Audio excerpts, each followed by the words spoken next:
Assalamualaikum warahmatullahi wabarakatuh. Ila hadrat Nabi Mustafa Muhammad sallallahu alaihi wasallam wa ala alihi wasallam. Asyhadu Mustafa lahumul Fatihah. A'udzu billahi minasy syaithanir rajim. Bismillahirrahmanirrahim. Alhamdulillahi rabbil alamin arrahmanir rahim maliki yaumiddin. Iyyaka na'budu wa iyyaka nasta'in ihdinas siratal mustaqim siratal ladzina an'amta 'alaihim ghairil maghdubi 'alaihim waladdallin. Jamaah kaum muslimin muslimat rahimakumullah. Mohon maaf kemarin agak putus karena sudah kehabisan memori, jadi mohon maaf niki. Ini langsung saya lanjutkan lagi. Nanti kita singkat aja karena melihat memori HP-nya yang kurang. Mari kita mulai. Saya lanjutkan yang kemarin tentang membaca kitab Masjidul Mustafa Muqaddimah. Bismillahirrahmanirrahim. Ya Ali, seliramu iku tumerap marang ingsun derajate kaya panjenengane Nabi Harun karo Nabi Musa. Kejaba sak temene wis ora ana nabi maneh sawise ingsun. Nabi Harun iku kakange Nabi Musa alaihi wassalam. Ya Ali, sak temene ingsun arep wasiat marang sliramu ing dalem iki dina. Kelawan wasiat lamun sliramu bisa apal reksa mongko sliramu dadi wong kang dipuji dening Gusti Allah lan manungsa lan mati syahid lan nangekake Allah ing sliramu besok dina kiamat hale dadi wong kang alim fikih. Terus niki Kanjeng Nabi dawuh berkata kepada Sayyidina Ali bahwasannya, hai Ali, kamu dan aku itu ibarat seperti Nabi Harun dan Nabi Musa, karena setelah aku itu tidak ada nabi lagi. Nabi Harun itu kakaknya Nabi Musa alaihissalam. Wahai Ali, sesungguhnya aku ingin memberi wasiat kepada kamu, yang di dalam wasiat ini apabila kamu bisa hafal, menjaga dan mengamalkannya, maka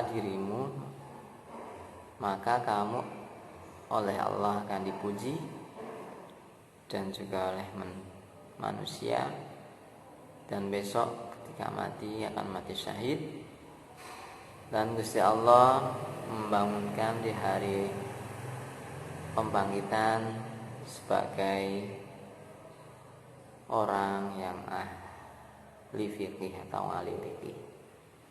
Jadi kitab ini sangat besar sekali fadilahnya jika kita bisa menjaga, mengamalkan wasiat-wasiat Kanjeng Nabi melalui kepada Sayyidina Ali. Wasiat yang pertama dari Kanjeng Nabi kepada Sayyidina Ali yaitu Bismillahirrahmanirrahim. Ya Ali, man akala halala sofa dinuhu wa raqqa qalbuhu wa lam yakul li da'watihi hijabun. Jawabinipun, ya Ali, he Ali, jawabinipun ya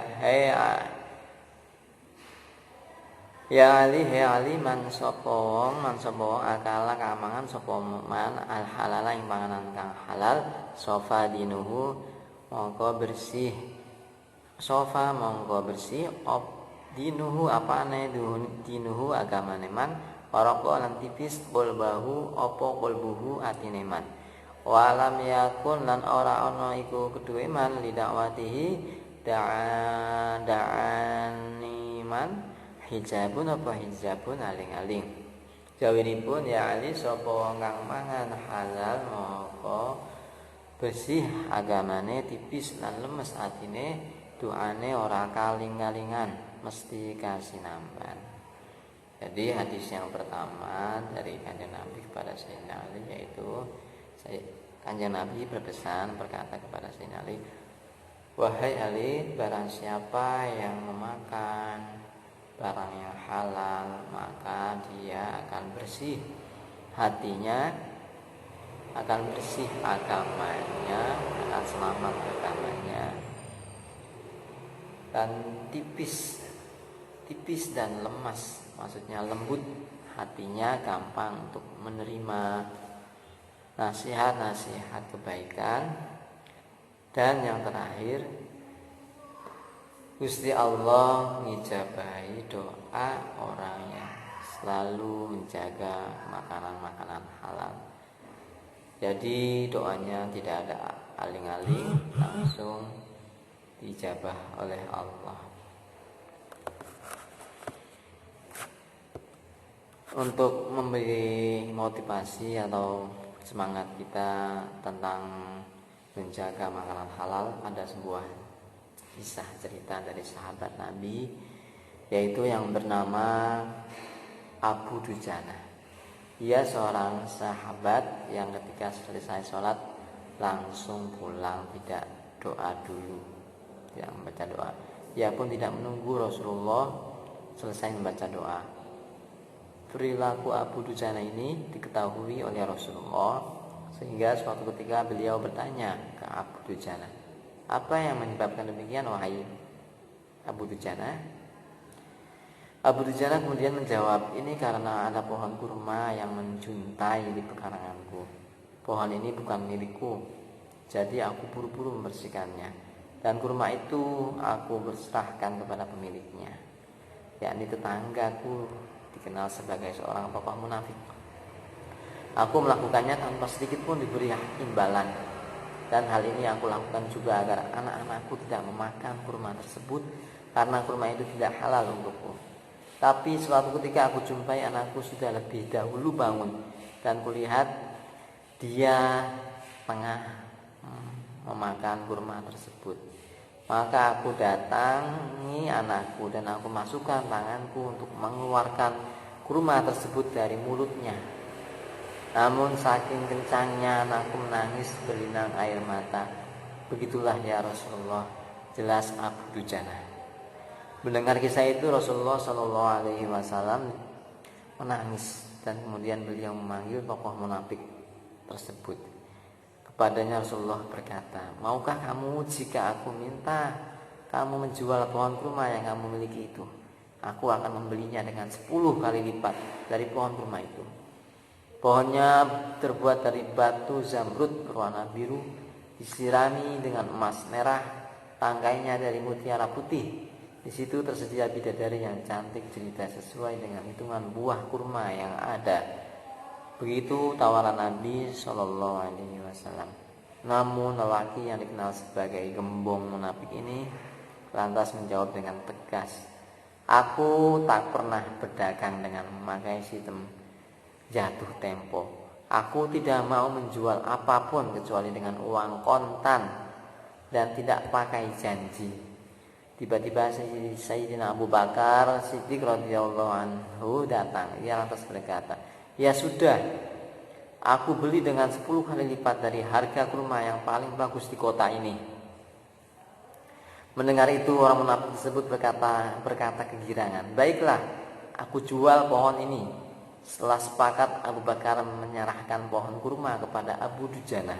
Saat itu juga Rasulullah Shallallahu Alaihi Wasallam kemudian bersabda, "Hai Abu Bakar, aku yang menanggung gantinya untukmu."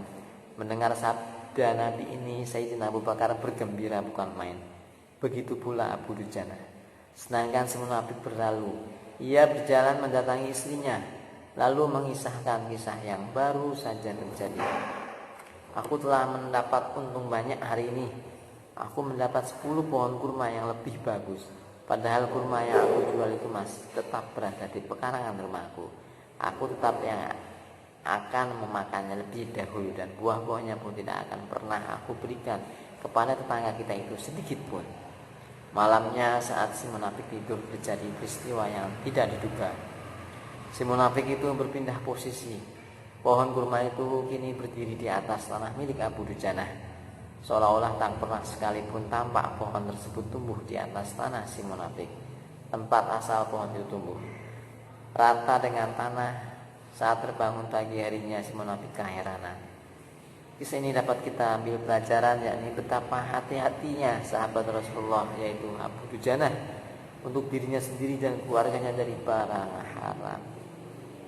Kisah ini di atas kisah ini dinukil dari kitab Inayatul Thalibin karya Abu Bakar bin Muhammad Syata At-Timyati.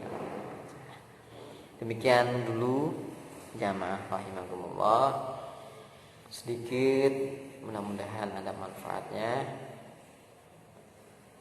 Akhirus salam, mohon maaf jika ada kekurangan. Akhirus salam, wassalamualaikum warahmatullahi wabarakatuh.